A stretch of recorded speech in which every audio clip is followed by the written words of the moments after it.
believe in education. I think all of us have a responsibility to study, and that applies to many things in life, and in this case, especially our health.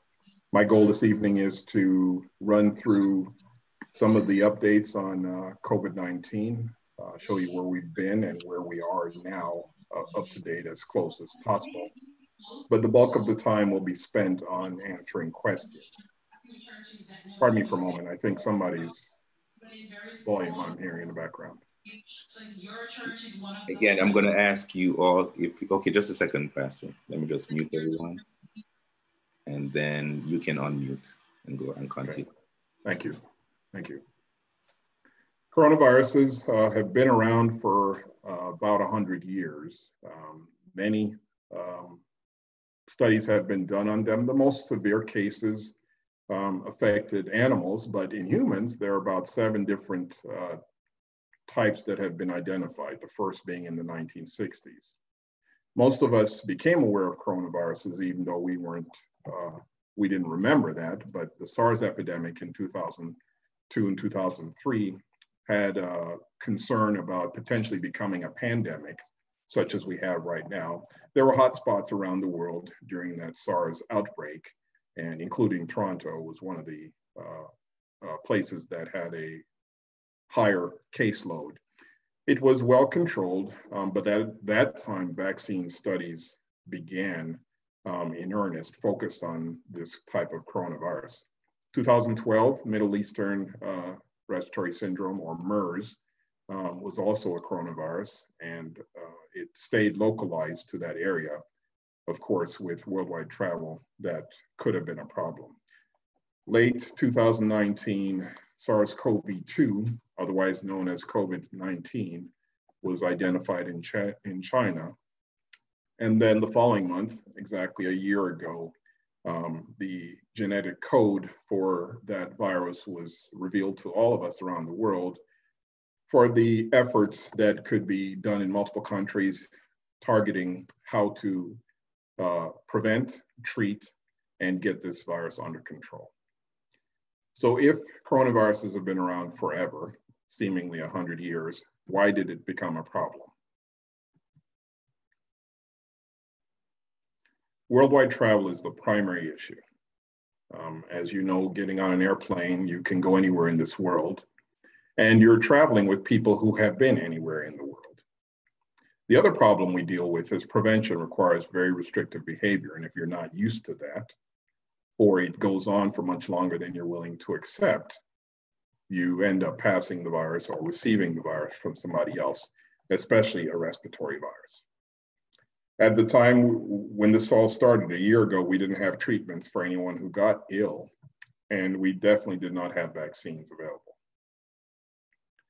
Just want to take a moment to address some of the concerning views and myths, and we will do more of this in the question and answer period. But COVID-19 was not created in a lab.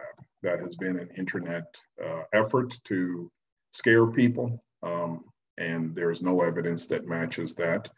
What is nice is the World Health Organization is currently evaluating what China is allowing them to look at. So we will learn more about the origins or the first cases, but all the evidence that we have at this point, including evaluating the genes of the virus, show that it was not created in a lab.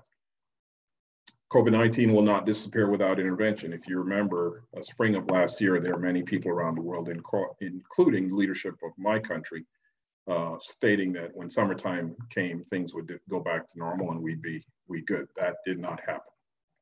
In fact, things are worse now than they have been since the beginning of the pandemic. Hydroxychloroquine or chloroquine are medications that we as physicians prescribe for malaria. We also use it in rheumatology conditions, but they're not appropriate treatments for COVID-19. Evidence does not support it. Don't believe anyone who says it works. In fact, in some people, it's quite dangerous to use it inappropriately.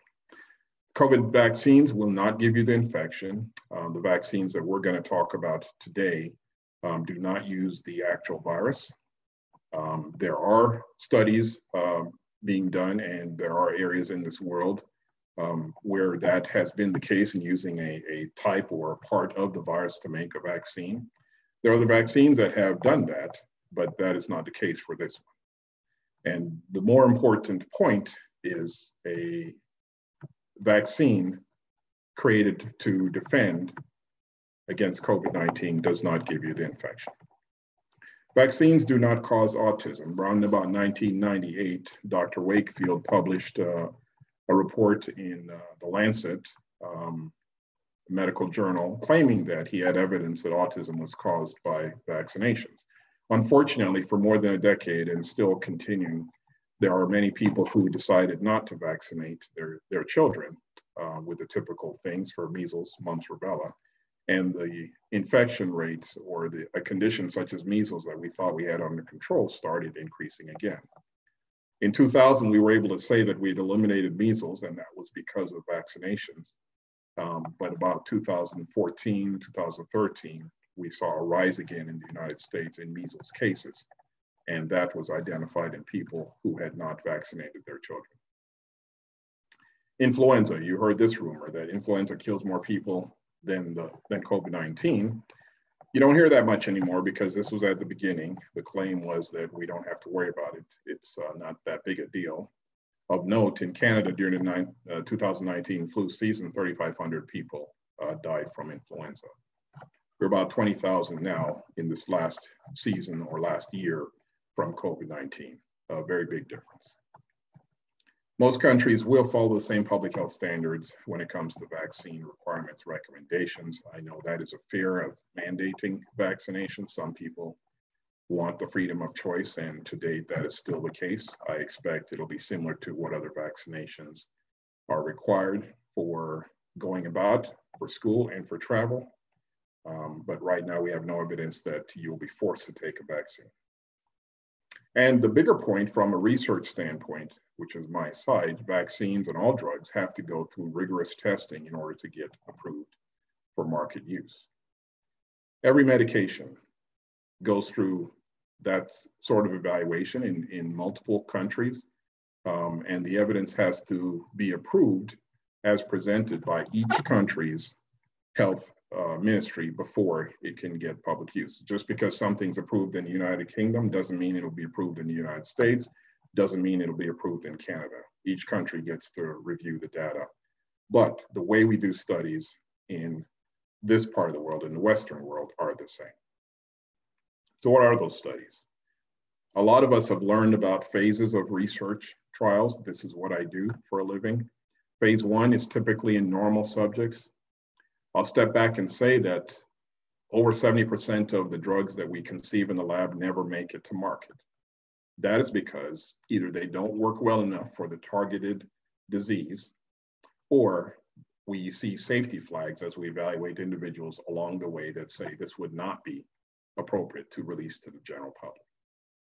Phase 1, normal subjects for whatever the medication or vaccine is.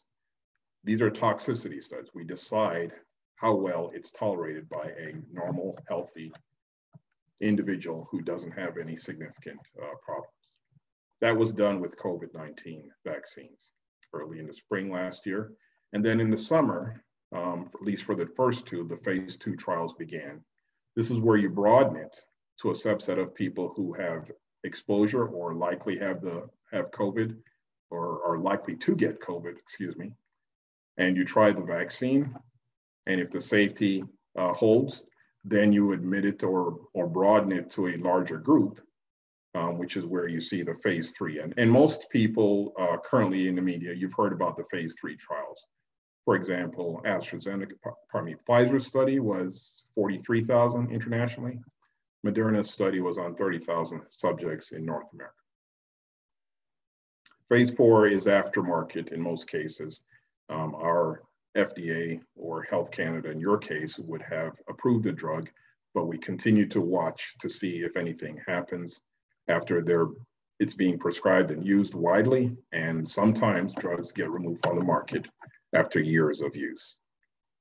Examples of that, probably antihistamine like Seldane years ago. I remember working on that at a packing plant for Dow Chemical in Richmond Hill. That was a very good antihistamine for allergies, but eventually we found that it was causing some trouble with heart rhythms and it was pulled from the market. That was a phase 4 study that revealed that data. The most common side effects, and we'll deal with more with side effects in the question and answer, but in the studies that we've run, at my site, we're running the Mrna trial still. We had over 400 subjects in that trial. We will be following those individuals for up to 2 years. We're also running the Novavax clinical trial right now. We're still enrolling for the North American section. And the most common side effects that we see in all these trials so far are injection site pain and redness, fatigue, fever, muscle aches, joint aches, and of course, headaches. Some people will have a GI disturbance such as nausea or even diarrhea, but those are similar to what you would expect with any viral illness, and in some cases with viral vaccines. I will say that most people did not have any of these issues. However, the common side effects that we saw in the clinical trials to date are listed here. So let's talk about COVID-19. A year ago, we didn't have anything for it. So what happened? We started testing test methods, rapid test or the longer test, to determine how quickly we could figure out if you have the infection and how reliable that test was. Those are things that still continue today. And at my site, we're doing some of that, Abbott ID in particular. Treatment trials began. Eli Lilly and Regeneron had antibody cocktails. These are antibodies that are already made to defend you against the virus. You're given the treatment so that it will either decrease your effects from the disease, reverse it altogether, or prevent you from getting sicker, essentially. At the Regeneron trial, we've had over 20 people in the trial locally in Chattanooga. That's the same one that our former president got when he was recovering. It was the antibody cocktail. But where most of the excitement is in the vaccine, because we believe and evidence supports that more people we can get vaccinated, the sooner we will suppress this disease and get back to some semblance of normal life. Pfizer and Moderna have the same technology. Mrna technology mRNA is the messenger RNA that is a genetic code or recipe that is provided to your cell so that it can create the spike protein, which you've seen pictures of the virus with the spikes on it. And then your body makes antibodies against that spike protein. So when you come into contact with the virus, it will remember and it will already be primed to defend. The efficacy was 95 and 94%. I'll take a moment to explain efficacy. What we did, for example, in the Moderna trial, after we vaccinated enough people, we identified 196 or so cases of COVID-19 of people that were participating in the trial. 11 of those people had gotten the vaccine.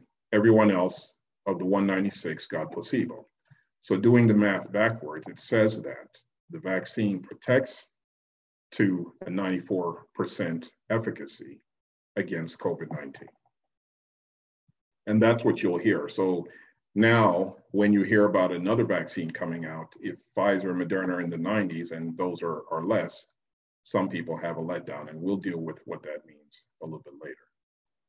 AstraZeneca, that one has been approved in the UK, but not here in Canada or the United States. Pfizer and Moderna are approved in Canada and the United States for emergency use.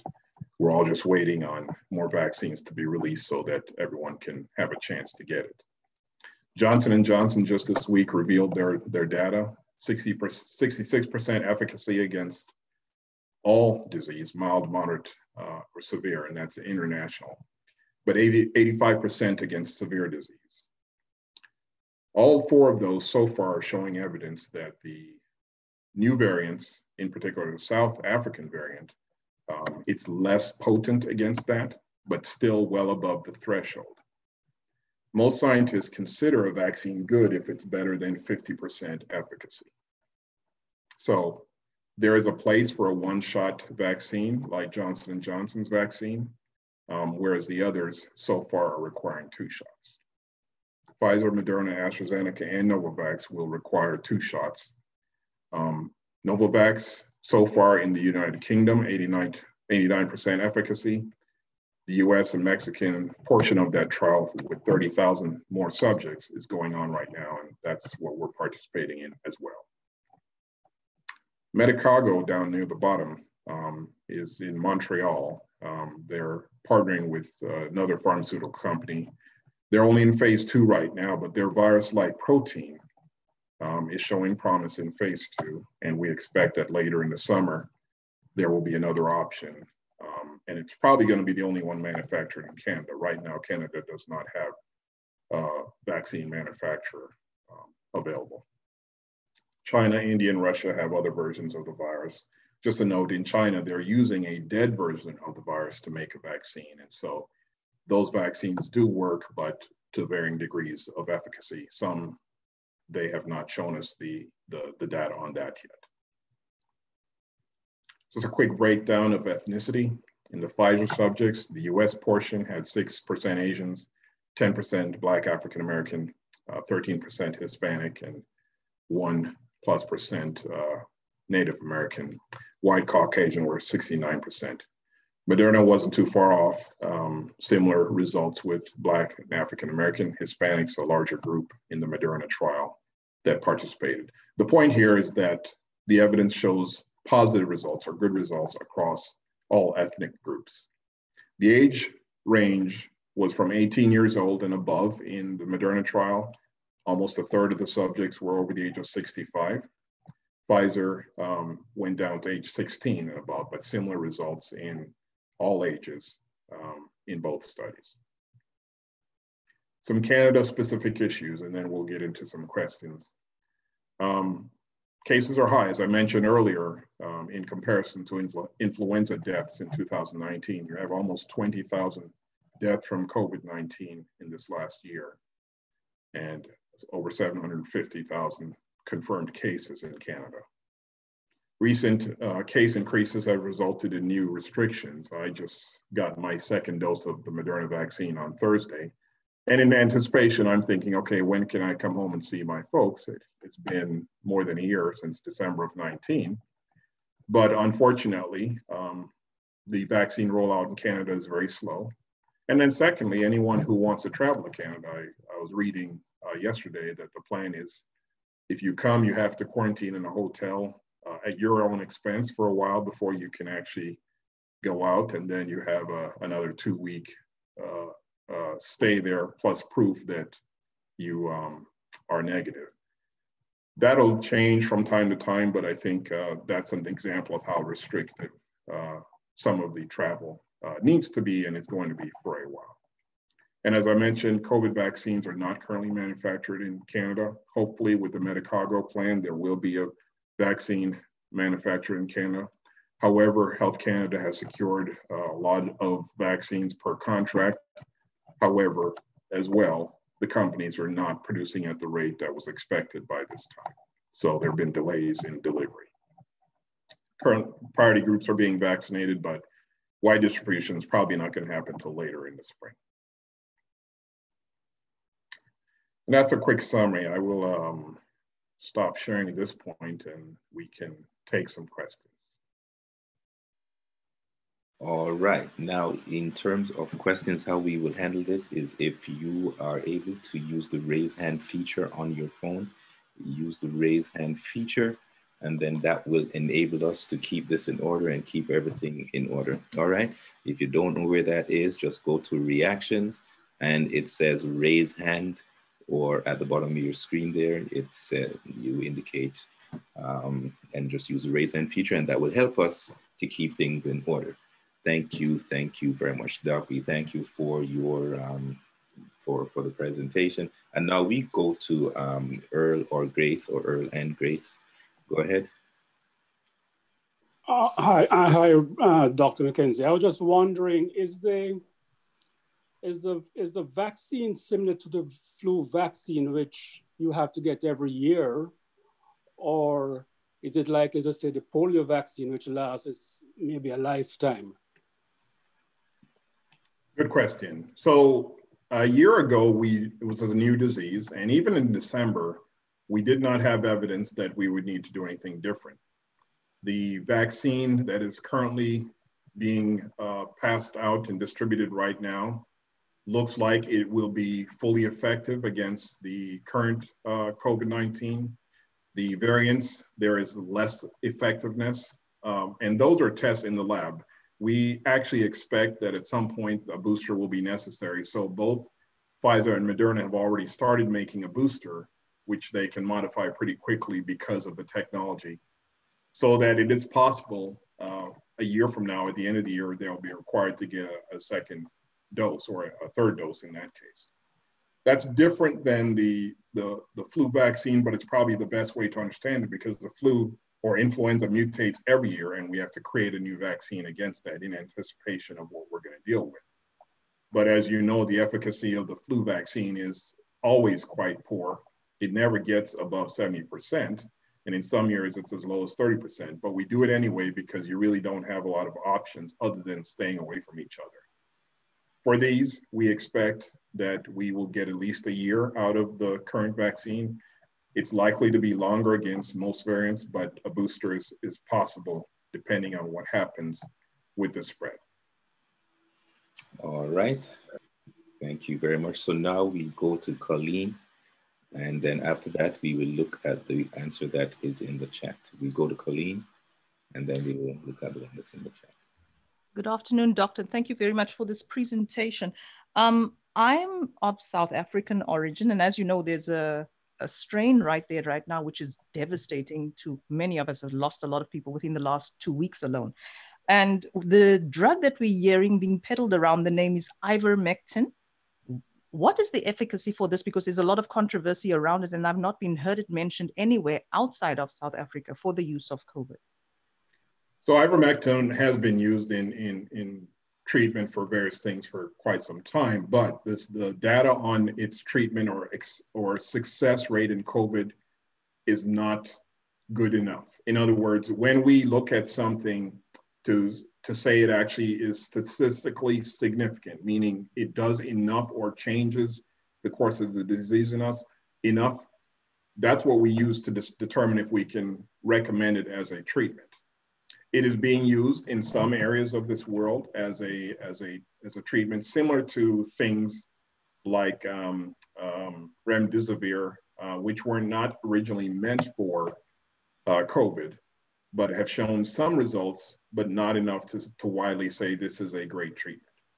It is possible we'll end up there with ivermectin. Right now, the side effects are actually more of an issue than the benefit from the drug. So we don't have that data to support it.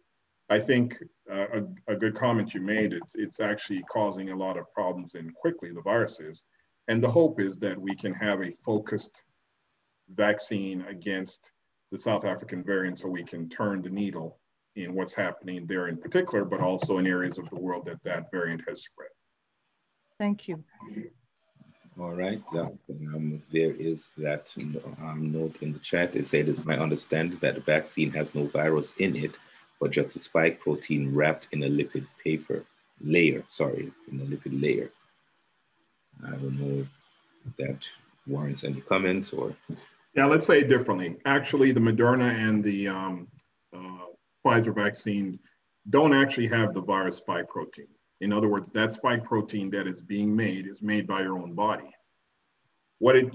How those vaccines work, we provide your body with the recipe or the genetic code, which is the mRNA, and it tells your body to make spike proteins. It looks like, because it's using that code, it's giving it's kind of like a computer that gets software instructions. It's giving you the recipe to make a spike protein, but it's not the same spike protein that the actual virus has. It looks like it, so that your body will see it as foreign, create antibodies or a defense against it, so that when you're exposed to the virus, you will actually be able to kill it or defend yourself from it.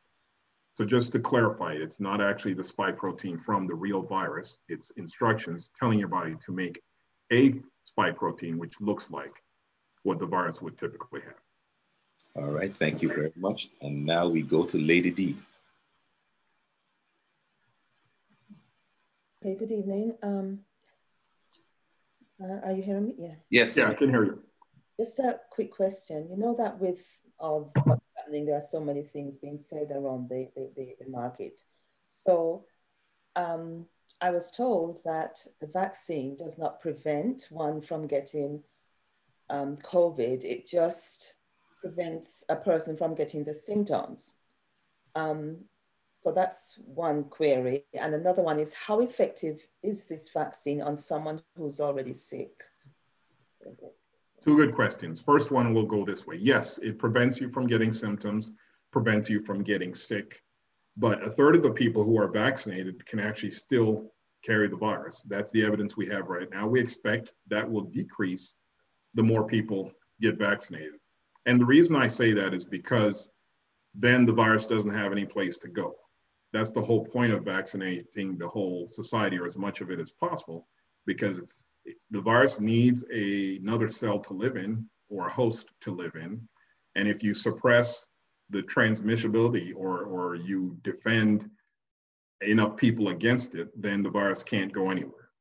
So yes, again, to summarize, it is true that the vaccine prevents against symptoms or decreases symptoms, and in the data with the research trials did not allow any severe illnesses. But it's also true that a small subset may actually still be able to pass the virus to somebody else. That's why you hear public health officials and doctors saying, you still need to wear a mask, you still need to use your social distancing and restrictive behaviors for a while until enough people get vaccinated so that we can get under control. And if you could repeat the second question. Okay, how effective is the vaccine on someone who's already infected with the disease? Very effective. So in the trials, what we did, we counted, we basically put a value on the immune response for somebody who was infected and somebody who got the vaccination. It is a big difference, a huge difference in the vaccine. The vaccine actually provides a much more robust defense against the virus. Your immune response is actually quite stronger than a natural infection. So we're encouraging anybody who is sick, once your symptoms have resolved, still get the vaccine. It's not a treatment, it's a prevention. And in anyone who has been sick and recovered, we still want you to get the vaccine. You have some level of protection, so you can wait, 90 days or so from your COVID infection. But if you're currently sick, just as we would with any vaccine, we don't want you to take a vaccine while you're sick. Once your symptoms resolve or improve, then we'd want you to take it, and you'll have a much more robust defense against it next time you come into contact. All right, thank you very much. Now we go to Roseanne Samuels. Roseanne, go ahead, please.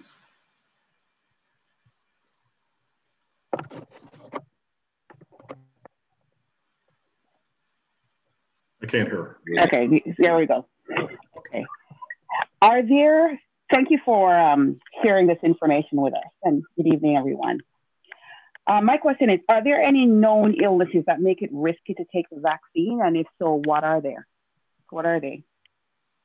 Good question. Early on, we did not study the vaccine in individuals who are pregnant. We obviously didn't study it in kids yet. Those things we're doing now. Immunosuppression, and what that means is your body is not strong enough to defend against certain diseases, or not strong enough to mount the immune response that the vaccine should provide. Early on, we did say, take caution in people who have autoimmune conditions, things like lupus, etc. But we are now saying that it is still better to get vaccinated, still better for you to get vaccinated, even if your immune response is not as strong as the next person. It is still able to provide you some defense. So right now, I would not say there are any diseases that you should stay away from the vaccine. And I pause intentionally to say that again. It is a discussion you should have with your doctor, but the data is showing more and more that everybody can benefit from the vaccine, even if you have an immunocompromised system. Okay, thank you. Okay, thank you. And next we go to Moya, and then we will go to the chat. Moya, go ahead. Yes, good afternoon, doctor. Thank you so much for this presentation. Right, I just wanted to have a debunk on this myth that's around. Does the vaccine have nanoparticles in there? So a nanoparticle, you know, can be anything. And to be honest about the Mrna vaccine in particular, and to some degree the Pfizer vaccine, nanoparticle in this case is a covering, is part of the construct of the vaccine in order to allow your body to accept it. It's a fatty substance that allows it to be coated and accepted in your body and stay more stable. For example, the Pfizer construct is not as robust or as strong as Mrna, so it requires a much longer time in the deep freeze. Mrna doesn't require as much, but it still requires deep freeze. So while people have made a lot of negative statements about nanoparticles, it really depends on what you're talking about. In the case of these vaccines, that is really just about the shell or the house in order to allow your body to accept it, and that's the lipid or fatty substance as part of the biology of the vaccine. Is the body able to eliminate it? Absolutely. In fact, the mRNA that we put in there, it goes into your cell. It can't get into the nucleus, which is where your DNA is, but it goes into the cell outside of that. Once it makes the spike protein, it is killed, destroyed, eliminated, and that's the end of it. It's inactivated once that instruction has been given. And that is the case for all of the makeup of this. Okay, great. Well, that was question number one. I really needed to get that information. Number two is, I was looking back at the research that was done, and I was a little bit disappointed with the disparity in the amount of Caucasians compared to African or black people that the study was done. It's like 69% compared to 13%. So I'm wondering if the results wouldn't indicate more.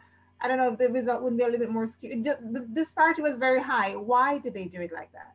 So it was not intentional. It's basically looking at acceptance. In the United States, Black, African Americans, Hispanics, Latin people do not accept research or medical science as well as the others. And that's because of the sad history in the United States where they were misused.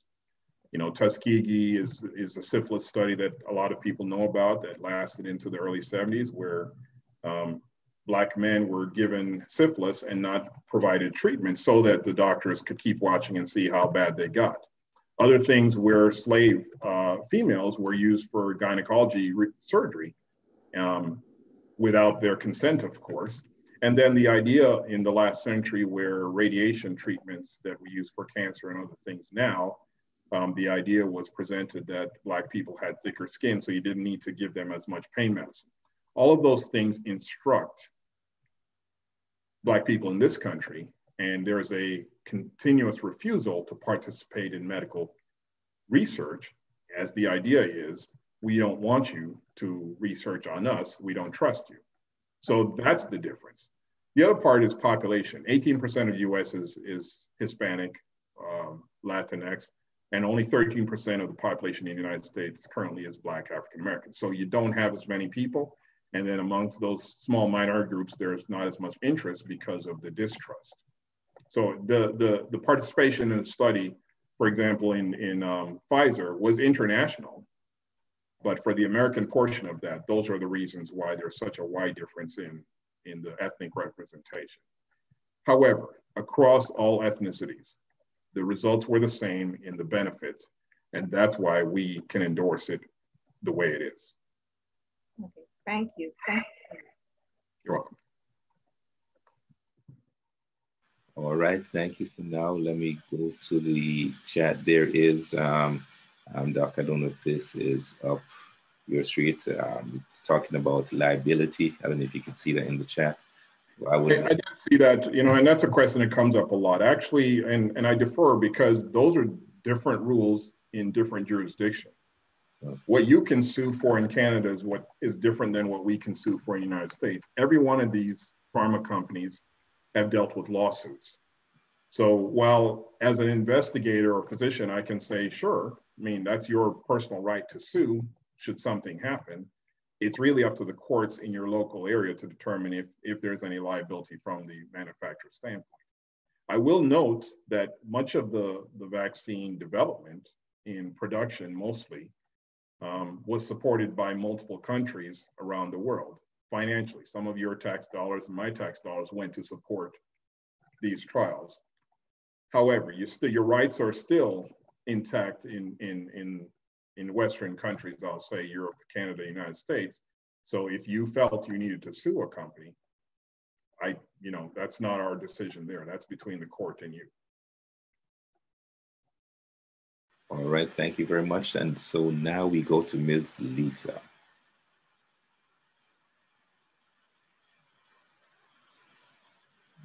Ms. Lisa. Sorry, I had to find the microphone. Happy Sabbath, everyone, and thank you for doing this. My question is, I'm a teacher, and they're pushing for us to open schools. Is this going to be like the vaccine is available for the teachers, but not for the students? Can children get the vaccine and that be effective? Again, something we've learned over the last year. And last spring, we'd have said, yes, the kids would be passing the virus to each other and passing it to you. That is less of an issue as far as the kids being infected. They can still transmit the virus. So it is appropriate for teachers to get vaccinated before the kids. On the other hand, effectiveness in children is just being studied now. Both Pfizer and Moderna and the others will follow suit. Once those studies are completed, we'll be able to say, yes, it works on kids. One of the things about investigative research in medical science is it's voluntary for everybody. You have the right to participate or not. And as a parent, you have to be the one to sign off on whether your child can participate in medical research. And in this case, that would be what we call informed consent. We don't have that freedom to just choose anybody. That is purely voluntary. So until we get the data from kids that have participated and see how effective it works, we can't report that yet and won't. But we anticipate, based on what we're seeing in older adults with weaker immune systems, in middle-aged adults with weak immune systems, and in healthy young adults, we expect it'll work the same in children as well. The dosing might be different, but we expect the same kind of response. Thank you. All right. Now we go to Anne-Marie's iPad, and then we go back to the chat. Good afternoon, Dr. McKenzie. Good evening. Good evening. My question for you is, I'm a frontline worker, and I always take the flu vaccine, but whenever I take it, I get sick every time I take it. Mm-hmm. Also, too, I'm asthmatic, and I just wanted to know, is it safe? Because I've been putting off, they've been giving it at work, and I've been putting off from taking it because I'm a bit skeptic and scared of doing it. So I just want to know, is the Pfizer or the Moderna, which one is safer? Like if I want to take it, that I should take? Good question. The allergic response that we'd be concerned about in somebody who's asthmatic is less of an issue than getting COVID-19 itself. We encourage you to take either vaccine. They're equal when it comes to that subsets of people who have asthma or COPD that we studied. The allergic reaction that has received some publicity is very well treated with EpiPen or your inhaler as you carry. In fact, every day in emergency rooms, we're treating people for reactions to food or other medications. But it's a lot easier to treat that than it is to treat somebody who contracts COVID-19, especially being a frontline worker. Yes, it is safe in you. Yes, the people who had your specific condition that were part of the study did very well. And I would encourage you to pick either one. Pfizer and Mrna efficacy data is 95 and 94%. So it really is no different. The Pfizer time period for your second dose is shorter. So whatever is available to you, I would encourage you to go ahead and take it. Okay, thank you. All right, and we go to the chat there. You see the next one. Sounds more like a statement. Also, isn't it true that you really don't know anything about the long-term effects of either the vaccine of the virus itself? And then there's a question: do you still need to get a vaccine if you've had the disease? So I don't know which order. I like that statement. First, that's true. We don't know long-term effects. It's a new disease, but that new disease has killed a lot of people. A disease is only a year old, and unfortunately, a lot of carnage has happened because of it. From the study of the vaccines in the mRNA in particular that's been going on for 15 plus years, has been focused on some other conditions such as HIV unsuccessfully, Zika successfully, and Ebola. You know, there's some targets there that seem to work, but they're not widespread issues that we've had to deal with. This in particular seems to work quite well. And the safety studies, and the reason I wanted to spend time describing the phases that we go through in developing the vaccine is to let you know how we do it and the fact that we're using it on many people. And more so now that people have been getting vaccinated around the world, we've seen pretty good safety from the vaccines themselves. But long-term, no one can tell you or pretend to tell you what's going to happen 2-3 years from now. What we do know is that a lot of people are dying from COVID every day, and we need to stop that as soon as we can. Do you still need a vaccine if you had the disease? Yes. Your immunity will wane after about 90 days. It decreases from the time you start recovering. Your immunity from the natural illness is less, but the vaccine can provide you long-term defense. So we do encourage you to still get vaccinated, even if you've had the disease already. Okay, and then the next one, I guess it's another comment. This is a great breakthrough in vaccine. How about an mRNA recipe for HIV or cancer and these epidemics that are still in society? That's, and then I guess the other one is a comment talking about the 6 months. I think that deserves some attention. So, and I'll just read it for those. Just strange that you've been trying to do an mRNA vaccine for 15 years and have not been able. Suddenly you can do it in 6 months. So let's go back to the HIV point. mRNA has been studied and continues to be studied for various conditions. HIV is the toughest one. And the reason is because HIV is what we call a retrovirus. It changes all the time and it can go backwards. I didn't take the time to describe the process in our bodies, but the way God made us, DNA gives way to messenger RNA, gives way to proteins. Your DNA is telling the mRNA or messenger RNA to produce proteins. HIV is one of the only viruses we deal with in this world that goes backwards. We call it a retrovirus. So it can damage things going backwards from mRNA to DNA. This is not coronavirus. Coronavirus follows the same rules of other viruses. It mutates, yes, but that's why we were able to get to this point so quickly. We had the technology, it's been tried in other viruses, unsuccessful in HIV, but successful in other things, not to where we got to market, but now we had a target that actually worked, meaning it depends on the target. You know, when MERS and SARS were a thing in the last couple decades, we started working on how to defend against that. Of course, those diseases subsided, so we didn't have a problem. This one became a problem. And I would say there is some luck to it that it worked for this virus successfully. We continue to study ways to fight HIV, and I expect that'll continue long-term because of the type of virus it is. 6 months, well, again, that we didn't start from scratch a year ago. We didn't start from scratch 6 months ago. We started from scratch 15 plus years ago. This virus, we got the code for it 1 year ago. And because of the way things were done and how it's done, we were able to get to where we are in a quick fashion. All right. So now there's another hand there. We'll go to Peyton's. Please go ahead, Sylvia or Pastor Peyton. Go ahead. Hi, Dr. McKenzie. Good evening. for people with compromised immune system and who are taking immunosuppressive drugs or post-cancer or people who are taking chemotherapy or after chemotherapy, which of the types of COVID vaccine would be recommended, or does it matter which type such people would get?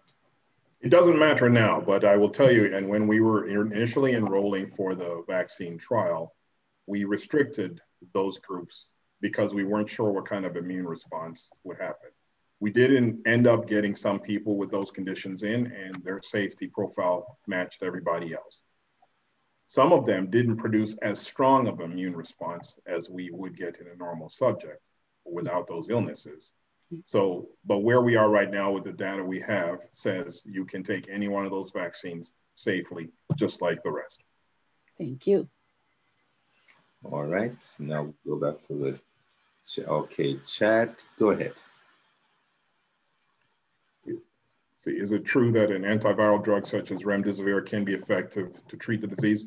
Because it's a broad spectrum antivirals, doctors still use that, but the data is not fully supportive of that being in COVID treatment. So as part of a cocktail of different things, steroids included, and whether the Eli Lilly or the Regeneron monoclonal antibody, yes, remdesivir can help a little bit, but by itself as a treatment, it's not, the data doesn't support it. Okay, and then there's a hand, Chad. Yeah. Hi, Doc. Thank you for the presentation. I am hearing terms like kill the virus mutating. Is this a living organism? So viruses cannot live on their own. They need a host. That's one of the reasons why you can wipe down a surface in your home, or if you go out with a disinfectant and the virus won't survive it. It has to have a host cell to live in. That's also the reason why we have concerns about respiratory droplets. When you're coughing, laughing, talking, singing in front of somebody else, you spray, and that can get to them. The virus would need your droplets to stay alive long enough for you to ingest it and pass it to, or somebody pass it to you. So it's not a living organism by itself. It's a living organism that needs a host to live in and replicate. So yes, it's living, but it can't live by itself. Thank you. All right, thank you. Now let's see, where are we now in terms of questions? Effective treatment. Okay, there was one, please elaborate on the side effects you're referencing with regards to ivermectin. Ivermectin causes lots of things. It's a medicine that we use against parasites. Headaches, dizziness, increased heart rate are some of the common things that happen, or even swelling. But it can cause some severe problems like hemorrhage, or cause hepatitis, or cause your blood pressure to drop, or seizures.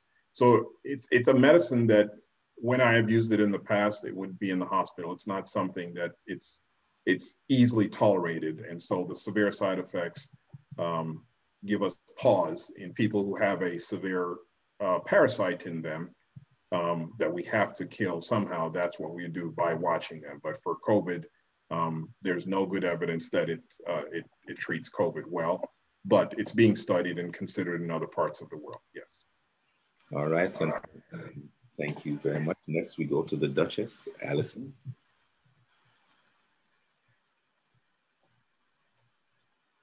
Allison. Hi, sorry.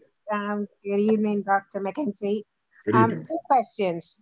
Can you describe the concept of herd immunity? Yes. That's 1. And 2, it has been rumored that if your vitamin D levels are high enough, then you don't need the vaccine. So I'll take that one first. You do need the vaccine. Whether you have high vitamin D levels or not, you still need the vaccine. Vitamin D, like vitamin C, and in some cases zinc, have helped with various types of viruses, especially during the winter season. It is true that many people have recommended it, and we see some benefit or improvement in your health overall. But to say it's a treatment, a clear treatment or prevention, the answer is no. High vitamin D levels are also being studied as to whether it makes a difference in comparison with people who have low vitamin D and don't get sunlight or don't, eat things that would allow them to get vitamin D. But I would still strongly recommend that you get the vaccine, even if you have normal or high vitamin D levels. The other side is herd immunity. Herd immunity means when our humanity or herd, so to speak, has immunity to a certain condition. 150 years ago, smallpox was the target, and herd immunity was reached when vaccinations were high enough or people stayed away from each other enough to where the virus died. Spanish flu, you remember that, reading that from history 100 years ago, but didn't really create an appropriate vaccine for that. Polio was an example of probably a really good vaccination program that caused herd immunity. So that virus couldn't pass from person to person. And so it basically disappeared, and those of us who grew up after that didn't have to deal with it. Vaccinations matter there. Measles, I mentioned earlier. Measles had been around for a long time, and we created a great vaccine, actually a combination vaccine for measles, mumps, and rubella, and was able to suppress it. In the United States, we thought we got rid of it in 2000, but then because of what I mentioned with the anti-vax movement, it came back a little bit again, and we're doing some boosters to take care of it. Still under fairly good control, but the herd, you can say, is essentially immune to measles because of vaccination, and that's what we're trying to achieve with this. Some ranges from 70 to 80% of the herd or humanity has a defense against it, so then the virus can't skip from person to person to person. It has nowhere to go since it can't live on its own, and that's what we're after in herd immunity. Hold on, teacher. Thank you. All right, thank you. Now the next question that we have in line is, why are in some parts of the country, people are opting for tropical treatment compared to vaccination? That's a great question. And really, if you think of our world history, allopathic medicine, traditional medicine, which is what I practice and study, you're talking 200 years, 250 years maybe. Our world obviously has been around for thousands of years, and that's, we have various things that we've tried successfully and unsuccessfully to treat many diseases. I can speak from the scientific models that we use to treat diseases, but there obviously are things that work for many years for people, and without knowing that specific treatment and proving the safety of it, I can't speak to that. So I think it is appropriate for people to do what they're comfortable with, but from what we know and how we got to this pandemic, we also want everyone to consider vaccination as a way to get out of it. Okay, and then next we have, why do some people say that if you eat extremely healthy, you don't have to take the vaccine? Is there any truth to that? Yeah, if you have a strong immune system and you can stay away from everybody, it's just as good as vaccination, because you're not going to get exposed to it. But you don't know who you're coming into contact with unless you stay home. If you're going to go to church and sing or sit next to somebody shaking hands or hug, you don't know where they've been and they don't know where you've been.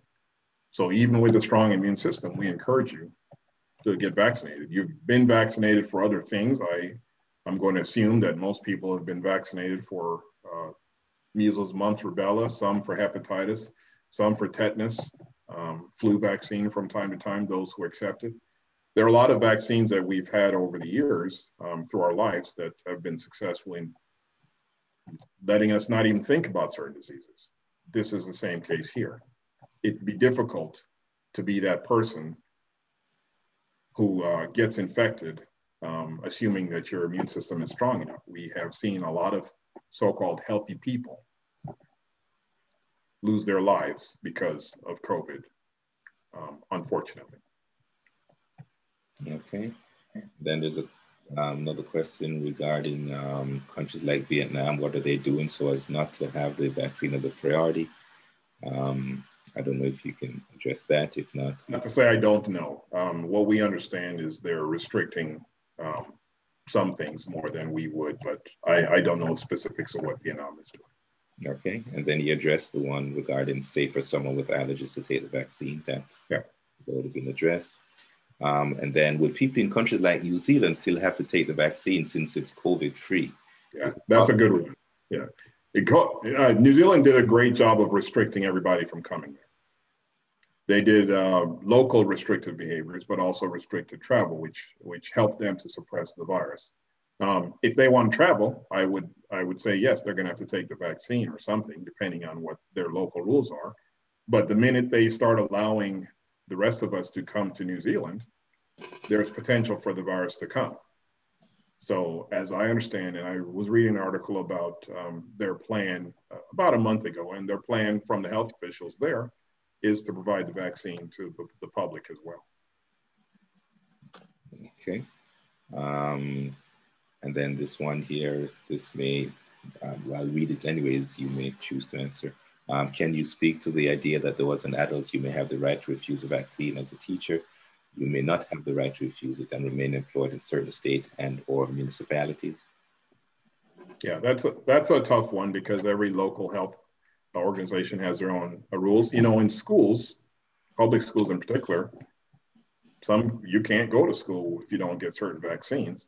In hospitals, those of us who worked in hospitals, every hospital is a little different, but yearly programs that say you have to get the flu vaccine to continue working in certain units. It could be like that, and if you have a strong stance against it, it may mean you have to change employment, which is not easy to do for many of us, but those are some of the things that will be debated going forward. From the science and medical standpoint, we're recommending it. We're happy with what we've seen so far, and we will refine it as we need to. But I will tell you that there are going to be nuances from place to place as to what kind of mandates come with a vaccine. Okay, and then the one regarding the AstraZeneca and Johnson & Johnson use the same ingredients. Why don't they? Yeah, two different types of vaccines. AstraZeneca, Johnson & Johnson are using a cold virus or common cold virus, one that can infect animals, other that can infect humans, but it is just the material to try to force your body to make its own immune response against the spike protein. Just a different vaccine method. In fact, a lot of people say I'm more comfortable with it. I have people coming to my office who are participating in our Novavax trial, and because it's been used as a flu vaccine before, that technology has been used in a hepatitis and HPV vaccine before, they seem to accept that more than those who started last summer with me doing the Mrna mRNA vaccine, because it was new to everybody then. Different companies, different ways, kind of like two different cars making, they still get you from point A to point B. But in this case, the whole idea is to help your body provide its own defense based on whatever trigger, and those companies are using a different way of doing it. Okay, and then the next, is there a possible way for the mRNA code to be put in the body other than a vaccine, example of pill or cough syrup? No, because your body breaks it down pretty aggressively. Anything you ingest orally, the acid goes after that. And because it's a very fragile thing anyway, we want to get it to your bloodstream so that you can get it to the cells that need to provide the defense. And the best way to do that is the injection or the jab. If you ingest it, you're digesting, so you're breaking down whatever you bring in, and it wouldn't absorb appropriately that way. It may be that there ends up being something you can inhale. There are flu vaccines that we have done with inhaling, but that bypasses your GI, your stomach from breaking it down in the future. But where we are right now, no, this is the best way to get it, is the jab. Okay, and I think this next one you've already addressed. If you have a strong immune system, why do you need to take the injection? That has been addressed. And then a statement here. How come you don't hear of more people trusting our Lord and Savior Jesus Christ of Nazareth for the healing? He's our maker and knows about us. Those are facts that he is our Lord and maker and knows about us. But I will address that he also gives humanity knowledge and as to how our body works. And so We trust in the wisdom that God has given humanity. Now, this next one here, Bill Gates said that there is a tiny chip as small as rice into the vaccine, and that is to track people. And if when the ones, yeah, that's the. Not true. Okay. It's not true at all. In fact, he has been interviewed multiple times about that, and having been part of the development of the vaccine, I'll tell you, no, not true. Okay. Now, here's a question. Can you speak to what the virus does when it actually enters your body? Now, that's, yes. Yeah, I think that's a good question. Our body has several cells that deal with anything that's considered foreign. So the virus doesn't belong in your body. The first thing that happens, you'll have white blood cells, or a type of white blood cell that will go after to try to eat whatever is foreign or kill it.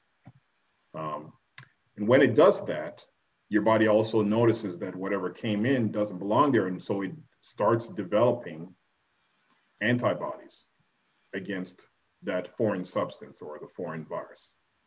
And that, you know, if for a good example is if you fell down, scratched your knee and, you know, got some gravel in the knee, you'd have local inflammation. You'd get redness, you'd get maybe even fever there, or it'd feel warmer than it would as the skin got cut. Something that didn't belong in there, gravel from the ground, got into your body right away sends cells to defend against it. The virus itself is trying to cause a different type of inflammation in your body, which is why a lot of people end up with lung or breathing problems. It's a respiratory virus which can cause damage. So two things happen. Your body tries to defend it by killing it and then creating a memory so it can defend itself against it next time it sees it. And then also the virus is trying to replicate or pass itself around inside your body so it can cause its inflammation and damage. And that's where you get some of the ill effects. In people who may initially seem healthy, they can get sick. And we had a lot of trouble with that. Okay, thank you. I think this one was addressed somewhat. But this, I think there's a different twist to this. It says, can I say if I have a strong immune system and I do get COVID-19, then the side effects would be minimum? I'd actually say it differently. You know, if you don't have a strong immune system, you're not likely to develop a strong immune response. In people who think that they get sick from the flu vaccine or sick every time they get the flu, it's actually your body creating its immune response, which is what you feel. Same thing in this case.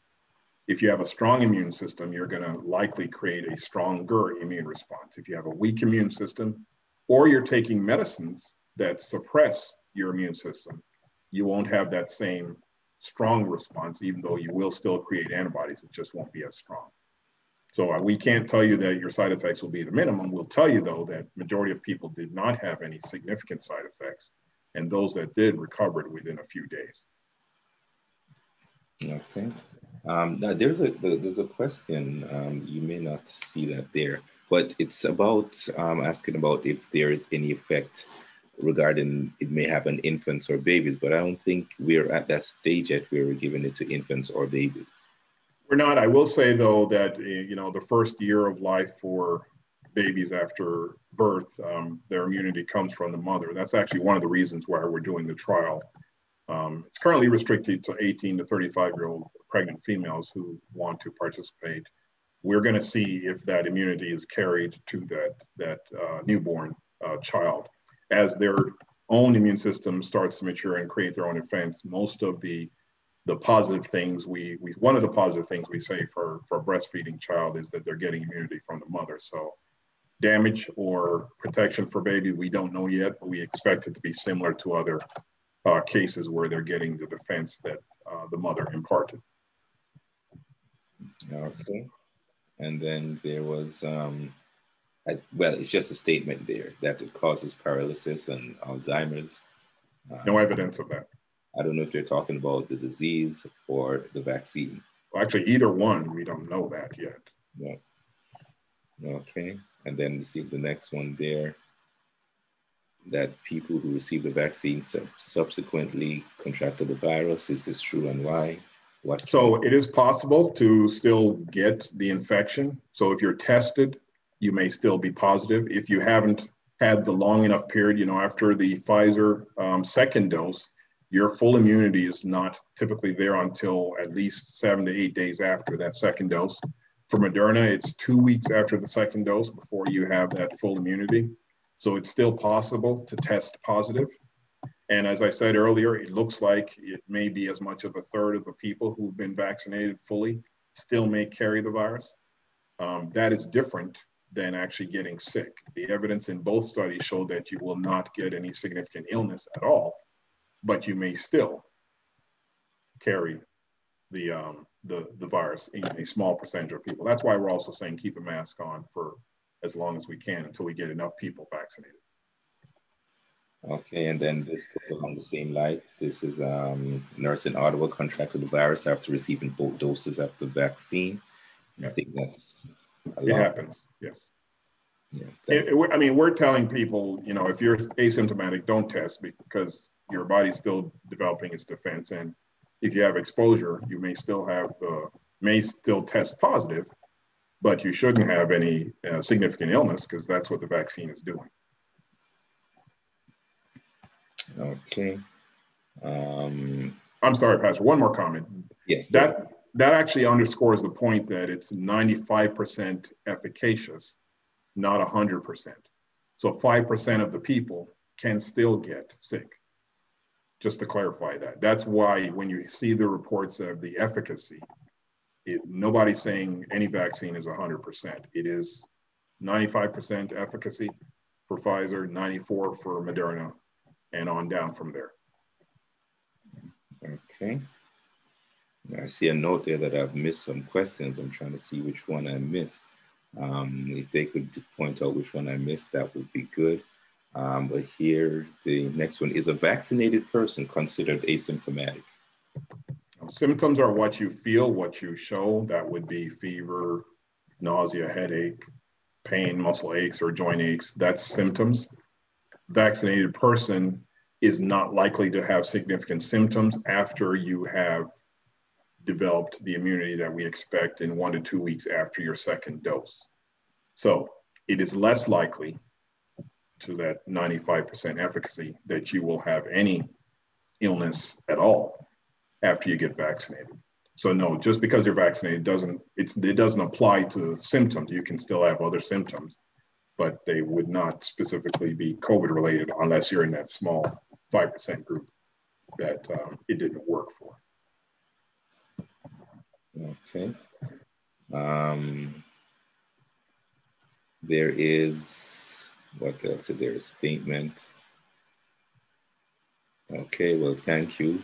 Let's see here. What are the effects of vaccine on individuals who have cancer or may be receiving treatment for such? I think you may have touched on that, but you touched on that, and then we will go to Chad, who has his hand up. So if you want to address the effects on the individuals who may have cancer or may be receiving treatment for such. Yeah, the effects is, you know, your body should still have the ability to make mount an immune response. And so we expect cancer patients to still get the vaccine. We don't think we should eliminate that group, but understand because of the cancer and the medications given to treat the cancer, it is possible that you may have a weaker immune system than somebody else who doesn't have cancer. But you should still be able to provide a defense of some kind. Okay. Chad, you may go ahead with your question. Yes, thank you. Doc, there is a lot of information flowing around, and I think most of it, the information reflects public distrust in this drug. The drug for the vaccine rather. And I remember hearing an interview. So the question is, why aren't the executives who are producing this drug taking it to boost public confidence? I'll just add that I heard an interview on radio where the interviewer was interviewing this executive in one of these companies that produce the vaccine, and the executive was asked, when are you going to take this vaccine? And he tried to dodge away from it, talking about those who need it most, etc. And the question was asked at least 3 times. Then he said, well, maybe I'll take it in December. So that's my question. I hope I brought it across. Understand. In other words, are you saying he didn't trust his own vaccine? It appears so. He was quite leery about it and tried to dodge away from it. And the interviewer was pushing on this public confidence in it, that if it's viewed by the public as being taken by the manufacturers, then we can go ahead and have more confidence in it. Yeah, I think, so a fair question. I think all of us look to different people for their example. You know, in practice, not all my patients believed what I had to say. In presentations like this, not everyone's going to believe what I have to say. You have to determine who you want to trust. In some of the town hall meetings that I've done, we engage local pastors in order to provide other examples of individuals who the public may trust, teachers, health officials, whoever you trust should be an example. You know, there are people on TV, whether it be politicians or scientists. Some people use that as their example, but many others don't. So all I can speak to from the data standpoint is what I've been immersed in with my work and studies, and I can vouch for what I have taken. I personally worked on the Mrna vaccine, and that's the vaccine I've taken. Got my 2nd dose on Thursday. That doesn't mean that everybody's going to follow my example. There are others who will still be skeptical, and that's fair. But for the executive, I'm not sure which company you were talking about. It did become available for emergency use in Great Britain and United States in December, both of the vaccines, and others will continue. That's his choice, and I like the idea that you're not forced to take it. But my purpose today is to give you all the information I can and help you make the best decision. And if there's still skepticism, I encourage you to keep studying. Thank you. I appreciate your response. All right. And here is, does getting vaccinated make your underlying illness get worse? We have about another 10 minutes or so before we close. So we'll try and get through these next questions. The answer is no, we have no evidence of any of that. And we intentionally included people who had chronic illnesses such as diabetes, heart disease, obesity, et cetera, to see if things changed, and we've not seen that at all. Okay.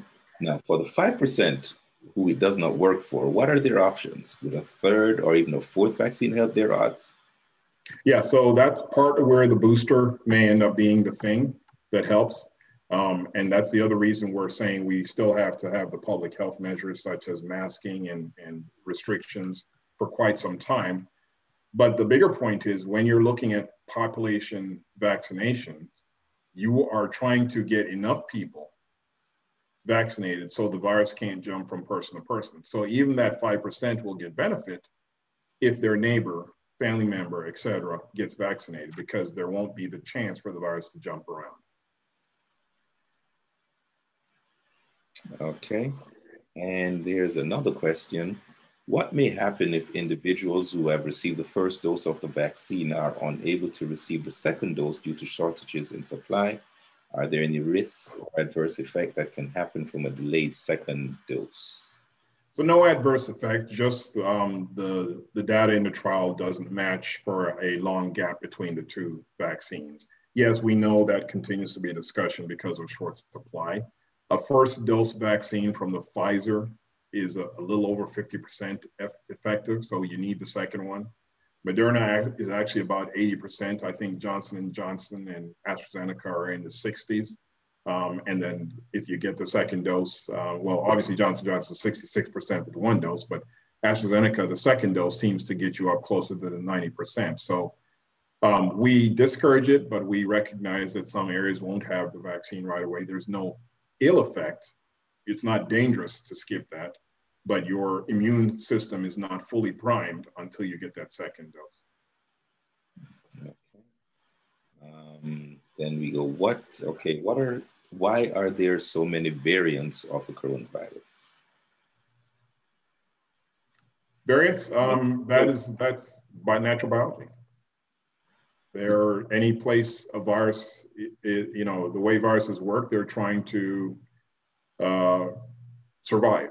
And if you think of it that way, when you kill something, the way our world is, mutations happen in order to try to survive. So you will get a new variant as the virus is trying to figure out a way to stay alive and go from being suppressed to moving on. That happens in a lot of things. That's partly what happens with flu every year. Every year you get a new variant of influenza. It's not the same one as the year before. So think of it that way. It's a good example of how things change.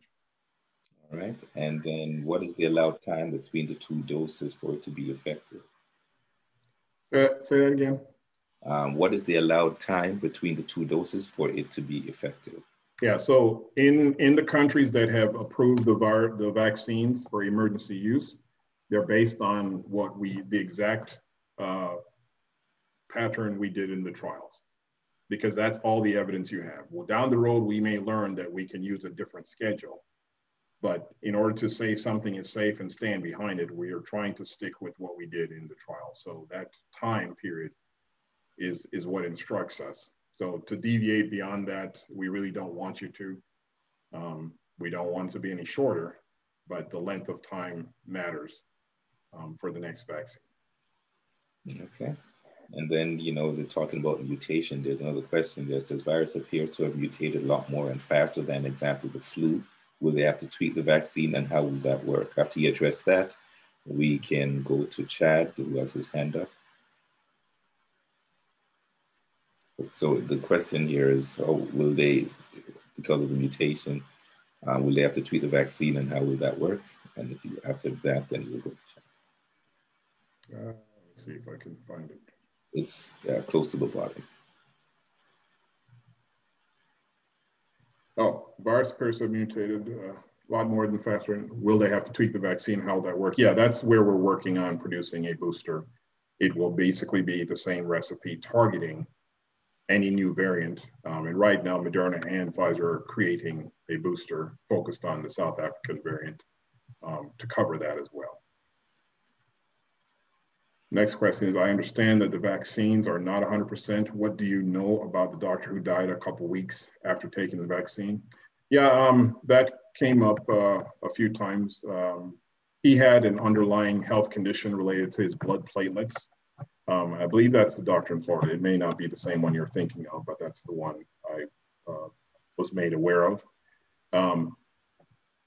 We don't have any evidence to date as far as they have revealed that it had anything to do with him getting the vaccine. His immune response was apparently pretty good, but he had a vascular problem which related to blood clotting, which we believe caused his death. I'm sure we'll find out more details about that down the road, but right now that's the evidence that we had. Okay. We'll go to Chad, who has his hand raised, and then we will look at the next question. Chad, go ahead. Unmute yourself and go ahead. Thank you. Doc, this is going to be my last question.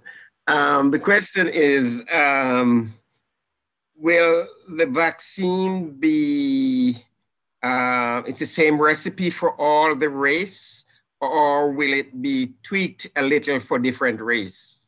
No, the trial showed that it was the exact same benefit across all ages and across all races that were in the trial, no difference.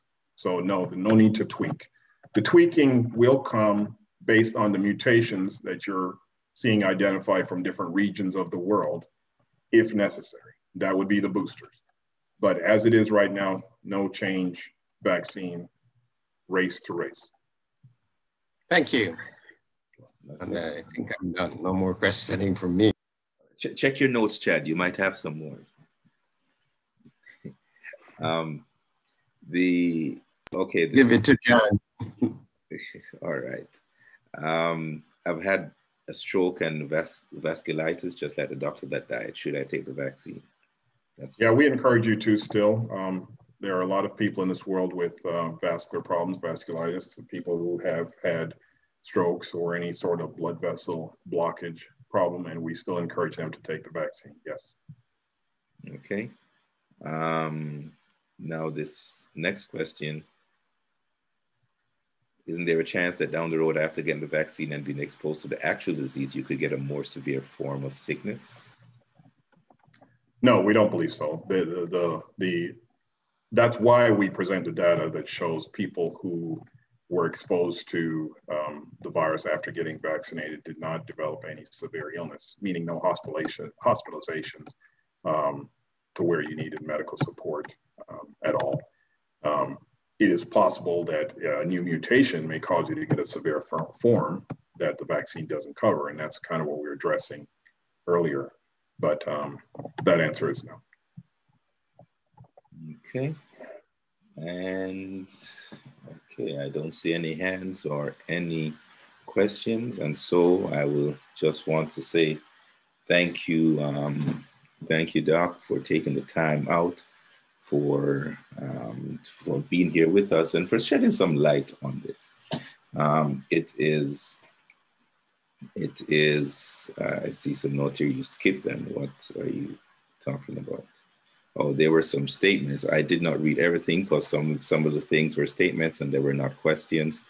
And so those are the ones that I intentionally skipped. They were statements that did not lead to questions that the doctor should be, would be answering. So I thank you for, and I thank you for all your statements and all your comments and everything that has taken place this afternoon. So it is truly, truly a pleasure to hear from you. Now, in terms of the recording, is it okay if I share it, Doc? Or it's fine. Yes. Fine. Okay. Yes. So if you want to, just contact me. You can email me at travis.affleck@gmail.com. And we will try and see if we can have this actually posted on our website or on our YouTube channel or somewhere. We will see how we can get that done. And we will have this posted on our site. So it is good. So now we thank you all for your questions. And I will type my email in the chat as someone just asked. Let me just put that in there.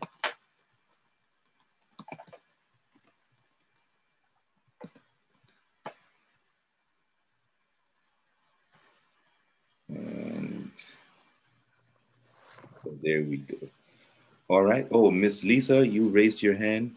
You got in. Grace is on your side. Go ahead. No, sorry. I was gonna ask you how to get in contact. So you posted it already. Sorry. Oh, okay. Thank you. So before you called, I answered. Yeah. All right. All right. Thanks again, Doc. And so let us bow our heads together as we pray to end this session. Heavenly Father, we are just so thankful for the time that we spent. We thank you for the information that was given. We thank you for Dr. Mark and his wealth of knowledge and all that he shared with us. Father, I pray that you may continue to bless him and continue to keep him in the palm of your hands. And as he goes from day to day, Father, form a hedge of protection around him. And Lord, we pray, we recognize that this sickness that is taking the world, that one thing we do know, it did not take you by surprise. And so God, you prepared man with the wisdom, the knowledge and the understanding so that we are able to provide medicine and so on. And so Father, we pray that as we go, that we will keep safe and that we will look to you, who is the author and finisher of our faith. In Jesus' name we pray. Amen and amen. Amen. Yeah. Amen. Amen. Thank you. Thank you. Thank you so much. Good evening. Thank you so much. Thanks. Thank you. Thank you. Okay. Here, they can see me. She wants to be heard. Amen. Thank you. Thank you. Great presentation. I think he's gone. Just want to Thank you, Mark. Just want to thank everyone for joining in, and we just let